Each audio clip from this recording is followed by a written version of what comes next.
James, a very good morning to you and welcome. Good morning. Pleasure to be with you as always. Now, U.S. Special Envoy Steve Witkoff is set to meet this week in Rome with Israeli Strategic Affairs Minister Ron Dermer and a senior Qatari envoy in a hope that a breakthrough in the ceasefire negotiations can be achieved. The question, though, James, is whether Mr. Witkoff has the mandate to do what it would take to put an end to the indefensible plight of Gaza's civilian population. There seems to be little indication that he does have that mandate. He clearly doesn't.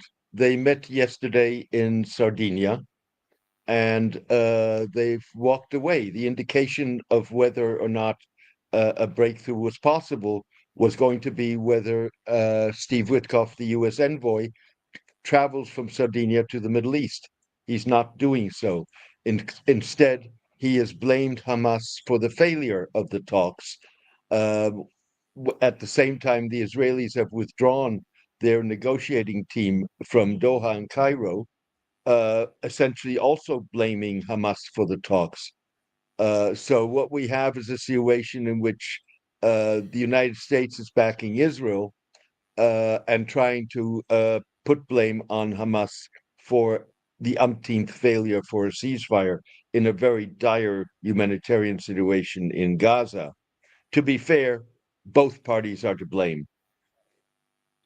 Now, the Israeli Prime Minister Netanyahu appears determined to depopulate Gaza by hook or by crook, even if he has rather bowed to U.S. pressure by agreeing to a reduced military presence in the Strip as part of a temporary ceasefire agreement.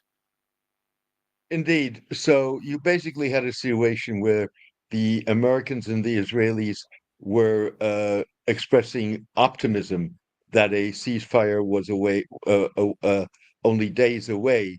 The optimism was based on the fact that both Hamas and Israel had made concessions.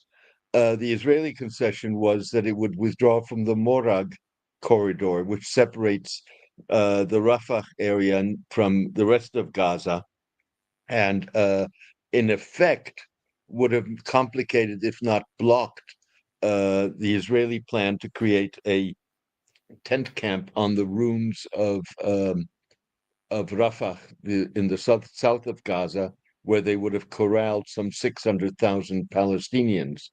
Um, Now, that being the failure of the talks means that the plan for the corralling of the Palestinians in principle can go ahead. Nonetheless, the Israelis are using the throttling of food supplies and the killings to enhance their goal of persuading Palestinians that they're best off leaving the Gaza Strip. Now, a just published report on Israel and the United States' interception of Iranian missiles during the 12-day Israel-Iran war highlights the Jewish state's dependence on U.S. military support. Indeed, and it, in fact, in terms of U.S. leverage over Israel, shines a spotlight on that.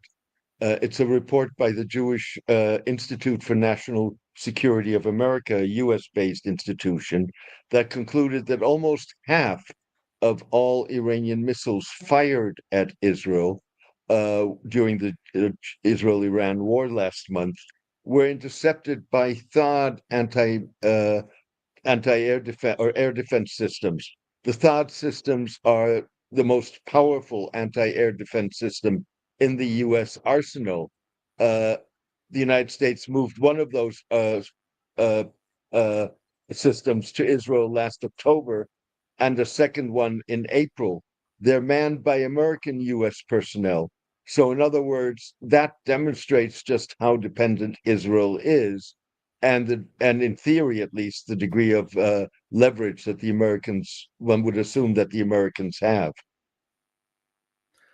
Now, 14 years after militant soccer fans played a key role in the 2011 popular Arab revolts, autocratic perceptions of soccer's double-edged sword may be changing. A confluence of developments has, for the first time, prompted Middle Eastern autocrats to contemplate foreign ownership of domestic clubs. Indeed. So, soccer always was a double-edged sword for autocrats. On the one hand, it was the most popular uh, form of entertainment and source of passion and emotions in many Middle Eastern countries alongside religion. And therefore, on the one hand, autocrats wanted to identify themselves with the sport because they hoped that the reputation of the sport would reflect on their often tarnished reputations, but also they needed to control it because soccer fans have played a very important role in protest throughout the history over the last century, more than a century since soccer was introduced into the Middle East and North Africa. Now, with the need to, particularly in the Gulf, to diversify economies, to cater to the aspirations of a largely young population, and to project themselves internationally, um, they're moving towards, they're investing significantly, countries like Saudi Arabia, Qatar, the United Arab Emirates, in soccer. And now, for the first time, they obviously feel confident enough. In Saudi Arabia, you have the authorities, the Public Investment Fund, talking to foreign investors into a Saudi soccer club. That would be a first in the Middle East and North Africa. Thanks, James, as always, for your time. We look forward to speaking to you again next week. It's always a pleasure to be with you. Thank you. Have a great week. Listeners are reminded that you can And you. subscribe to James's newsletter or blog, The Turbulent World of Middle East Soccer. You can check his articles on jamesmdorsey.substack.com. It's 5 minutes before 8.